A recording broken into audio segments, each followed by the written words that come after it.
I think, yes. Okay, I started recording. Hi, everyone.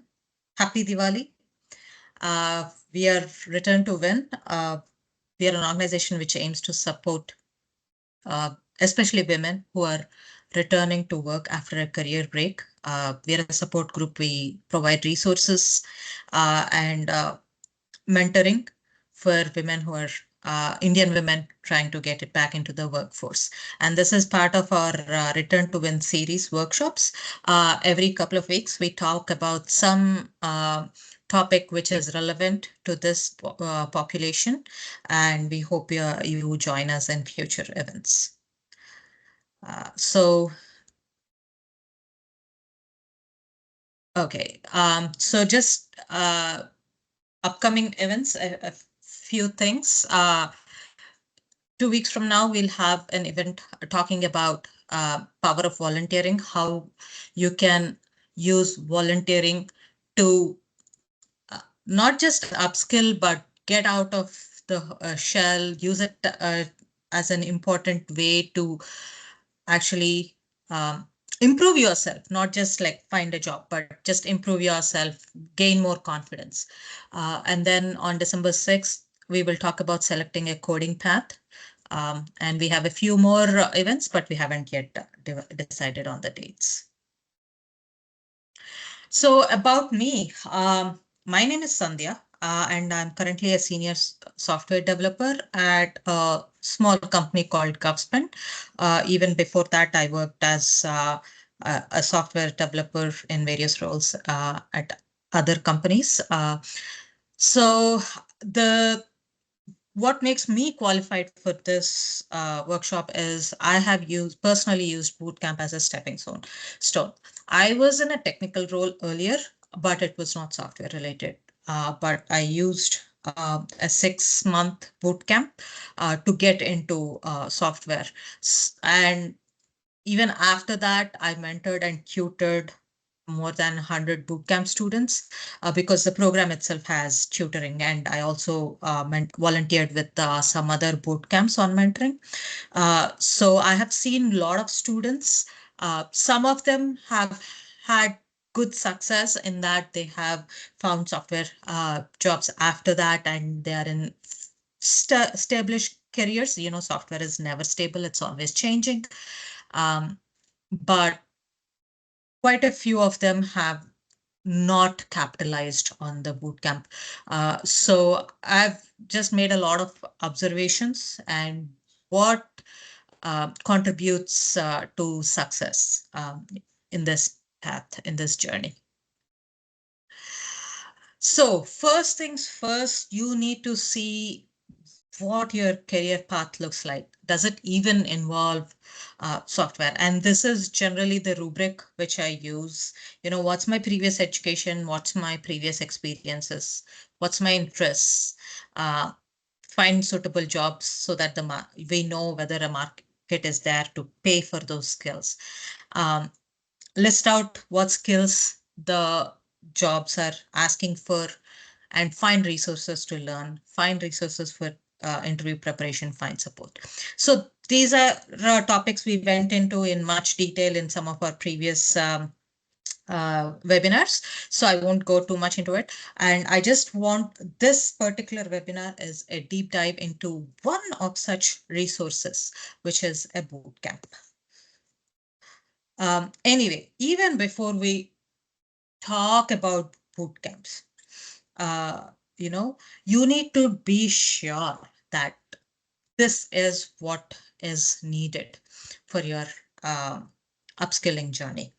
Uh, Even before you look into boot camps or, you know, forget about signing up for one. You should not sign up for a boot camp without spending 3 to 4 months self-learning the topics and actually doing a project. So for example, if you're looking at a full stack development bootcamp, right?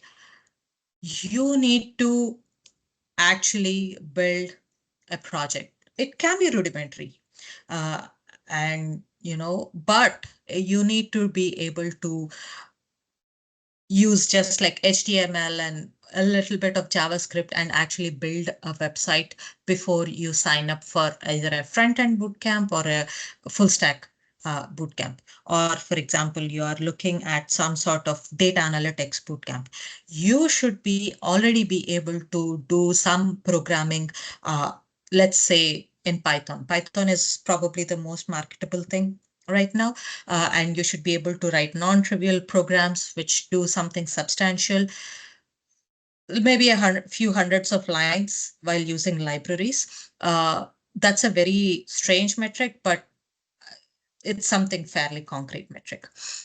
So you need to be able to um, you need to start by self-learning, or find some there are plenty of free and low cost resources for this. We have more details on our blogs about on how to upskill using bootcamps. And in that, we talk about some of the paths you can take for self-learning. There are plenty of YouTube videos, especially on popular topics like full stack development or front end development, or even data analytics. So use free resources, um, use low cost resources like say Udemy and other places. They have like sale for like $10, $20 for a course. Go through the whole thing. Okay. Do not spend too much money. I would say like other more than few tens of dollars. Do not spend on such resources. There are plenty of free resources. Go through the whole course as much as possible. Like maybe some depth can be left out. Try to learn what it is teaching by yourself. Try to reach out to friends, family, or outsiders like us to or even online forums to get help whenever you are stuck. And actually complete a non-trivial project, not just following the directions that are there in that course, but actually doing something yourself. So this is the first baseline that we are talking about, even before you can think about a boot camp or anything, right? Uh, so then the question comes, uh, why even think of a boot camp, right? Because if somebody is just thinking of a boot camp, even though I've had success with boot camp, first thing I'll say is no, don't do a boot camp. Mainly because it's super expensive and the outcomes are not so great. Okay. The boot camps advertise themselves as beginner friendly, but they may be friendly for beginners, but you're not going to get value if you are a beginner. You need to have the basics, and you should be able to already do at least like half the work that they are going to teach there. So once you have mastered that, now why go to a bootcamp? You need to be in a frame of mind that you really enjoy the work. Say, for example, it's a coding bootcamp. I really enjoy it. I have frustration in the brackets there because a majority of it is actually frustrating. You know, as you're struggling with it like for a day or two, and then you realize that it's probably like a one line somewhere that is messing things up. Okay, it's very frustrating. You need to be able to get through that frustration. And consider a bootcamp only when you have reached the limits of self-learning and you feel that there is a need for more structured learning. Because I mean, for one thing, it's very easy to go from tutorial to tutorial to tutorial and actually not learn anything. It's actually called tutorial hell. But once you have learned something, you need to have depth to be able to apply it in all places. And at that point, you can say, hey, I need more structured learning, or I need more structured learning to keep pace. I want to learn. I can probably learn this material by myself in a year and a half or a year, but then the bootcamp will make me, because I'm attending it and keeps me on schedule, I get done in 6 months. So you might need structured learning.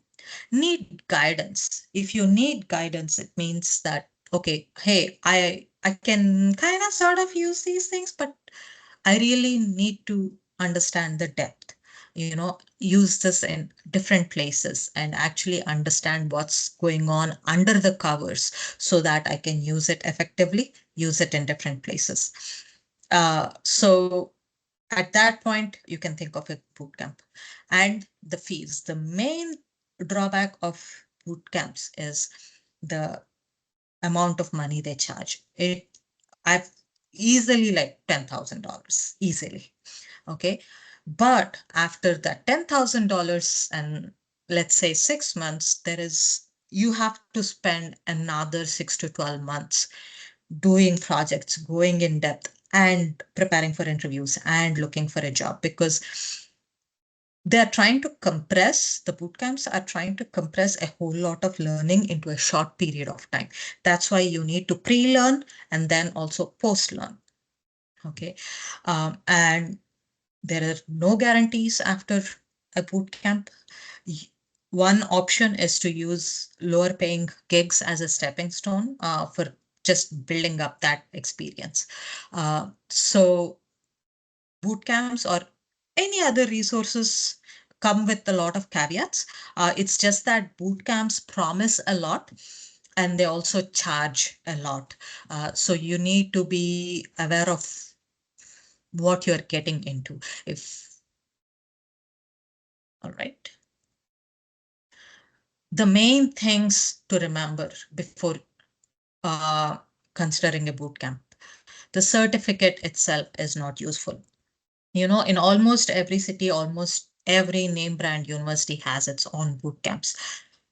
But keep in mind that those, even if it's a name brand university, even if it's from, like, say, Stanford or Harvard, the certificate itself is not useful because in general, even the certificate is from a name brand university, the content is not uh, taught by the university. It's generally outsourced to somebody else. Okay.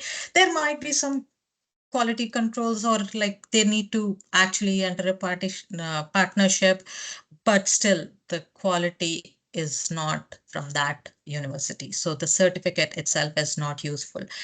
Do not think that this will open doors for you. And I mentioned earlier, it may take at least a year after the boot camp to land a job. These are not sure short ways. Actually, from when I did my boot camp 5 years ago to now, the market has changed quite a bit. The entry bar to entry has increased quite a bit. So you have to expect to spend more time and effort on actually landing a job. And the last thing is, boot camps exist to make profits. All of them are run by for-profit companies, a lot of them. There might be a few here and there which are run by nonprofits, but a majority of them are there to actually make profits. And as such, the edtech sector is not doing good. So the markets are very squeezed, which means that the quality and everything sometimes becomes questionable. So you need to be aware of these things before you sign up for a bootcamp. And let's say you've gone through the process, you've like said, okay, fine, I have learned all of these things, I need more support, I need more structure, I need more guidance. And then you said, okay, fine, I need to probably sign up for a bootcamp. Uh, Shortlist bootcamps, there may be a lot of options available. There are private entities which give boot camps. There are universities generally have boot camps associated with them. There might be online boot camps also available. So one major consideration is the fees, how much they are charging and all that. Some have income share agreements, but be aware read the contract completely before you sign up for any income share agreements. Those can be quite tricky, and there can be quite a bit of uh, like under fine print to it. Uh, so there are also online and offline options. My strong suggestion is to do in-person boot camps, because for one thing, online it has a few advantages in that they might be cheaper. Uh, they may have an flexible schedule, uh, and they may have like recorded videos and all that. So that might be attractive for online boot camps. However, uh, it comes with its downsides, because online giving help is much more difficult. The instructor is not walking around in the room and looking at screens, so they can see if somebody is struggling or not. Uh, it's very difficult to talk to your neighbor, the other students, to see, hey, how do I do this quickly? Or in-person boot camps, they have additional TAs walking around the room helping you with stuff. So I personally would say go for in-person options, and also online, especially with flexibility or having recorded sessions available. You may think, oh, yay, I have something come up today during the class time. You know, I'll miss it. I'll just catch up on the recording. But that quality uh, may not happen. Then the next class may come, the next class may come, and you have missed a class. Uh, so it's easier to miss classes online. It's easier to get distracted online. Uh, so I would say prefer offline options. They may be a little bit more expensive, but I, at the end of the day, I think they're more worth it. Uh, and as a part of your research, download their syllabus, and generally they should have their syllabus available either through an email or just on their website, or some other way. Look at their syllabus, what exactly they are covering each and every week, and see if you can learn them by yourself. Most of those topics, they are generic enough that you will either find the documentation or some tutorials on it. And my suggestion is you need to know at least 50 to 60% of their syllabus before you sign up for the bootcamp to get the best value of it. And be wary of marketing. They will claim that they have so much of placement rate, and everybody gets jobs and all that, but you don't know the details. They might be doing some hourly jobs, they might be driving for Uber and whatnot.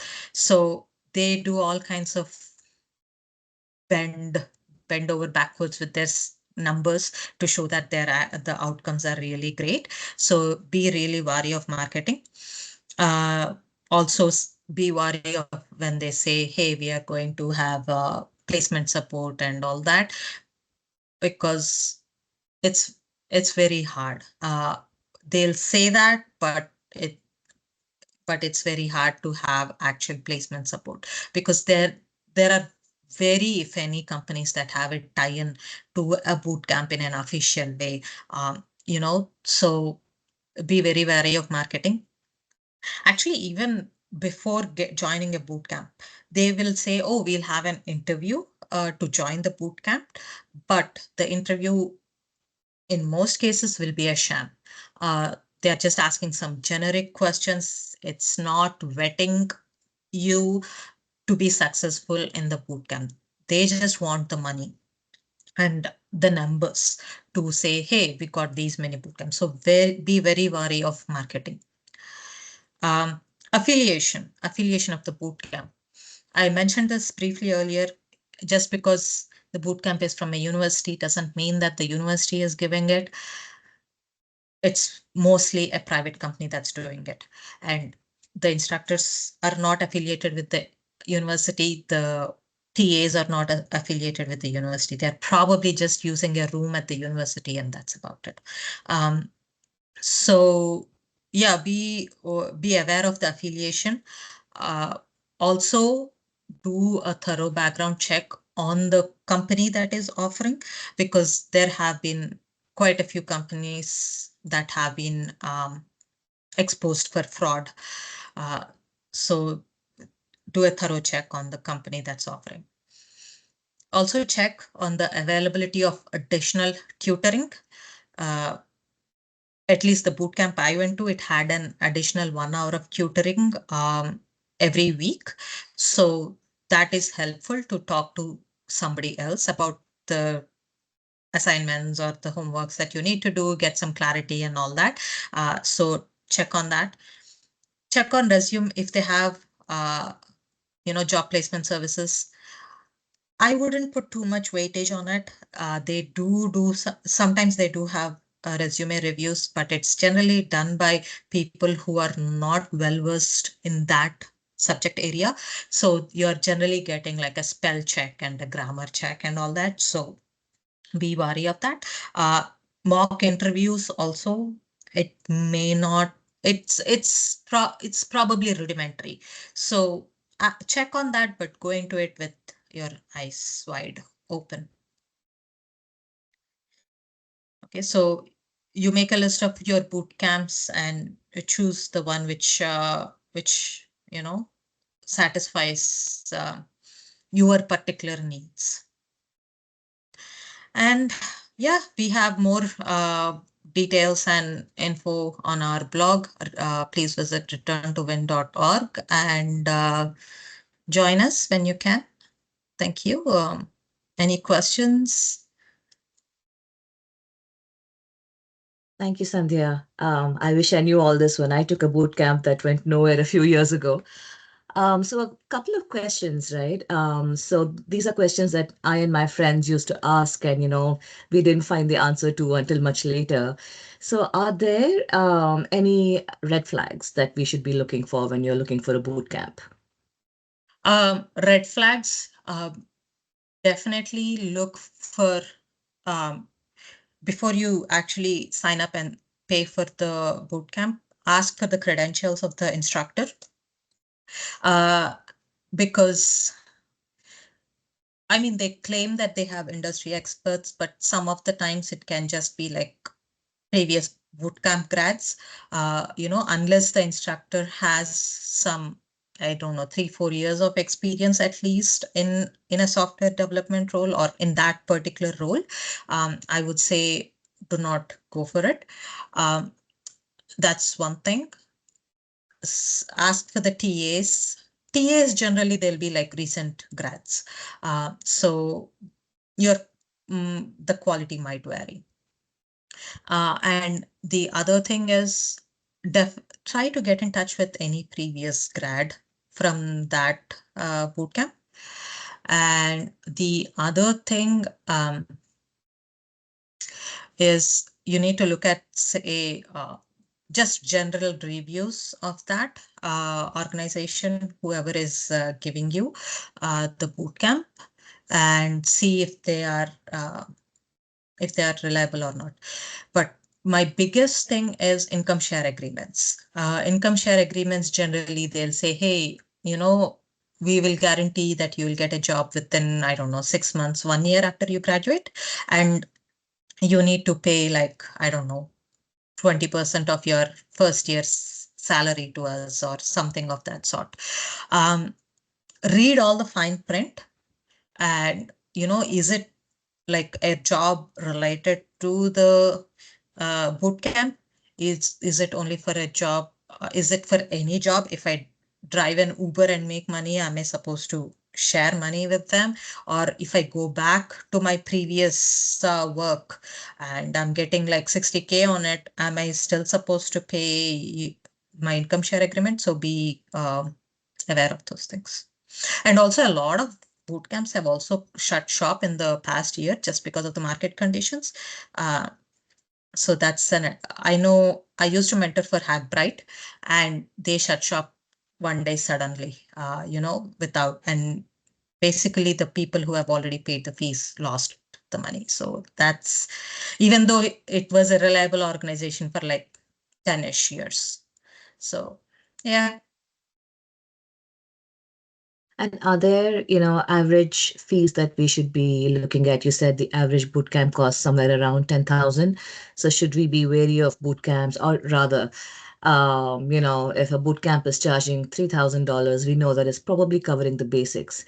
But can we assume that if a bootcamp is charging, let's say, $20,000, they're probably going to be covering more? Is that a good assumption to make, or is it I wouldn't say so. No. okay? Okay. Money doesn't probably not equate quality. You should look at the syllabus. You should say what their lesson.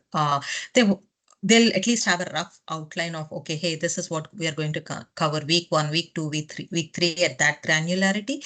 You need to look at it, and if they are going to, why are they charging me more like that? Are they going to give me something special versus my other boot camps? I wouldn't, it's very hard to say that more money equals quality. Okay, good to know, because I think, like you said, with a lot of affiliations, the fees as well goes up, and especially when the affiliation is with a prestigious university. So that's Mhm. good to know that it doesn't always translate into a better course material. Right. Um, Because the la- university is actually not involved in the course material itself. They're just like overseeing it. right. So last question for you. You mentioned that it takes anywhere between 6 months to a year of your own, self-work to land a job. What are your suggestions for what bootcamp grads can do to make their bootcamp work for them in their job search? Right. That's a very good question. I would say network with your fellow bootcamp grads, form a study group, form a support group, go to local networking events where other professionals are, uh, and talk at, say, meetups or something where you are actually presenting your projects to other professionals and getting feedback on it. Okay. And do you suggest, like, they create their own website where they're posting their projects? Does that help at all? That is definitely a given in Okay. software Okay. field. You need to post your projects. There's really no Okay. way out of it. How do you make that work for you in the interview? For example, do you say that I did so and so boot camp, or do you focus on the topics and the skills that you learned from the boot camp? I would say just focus on the topics and skills. Mm, yeah, the bootcamp name, it's maybe the university bootcamps, maybe, but everybody knows that they're not actually from the university. But otherwise, I don't think there is much value to it, the name of the bootcamp itself.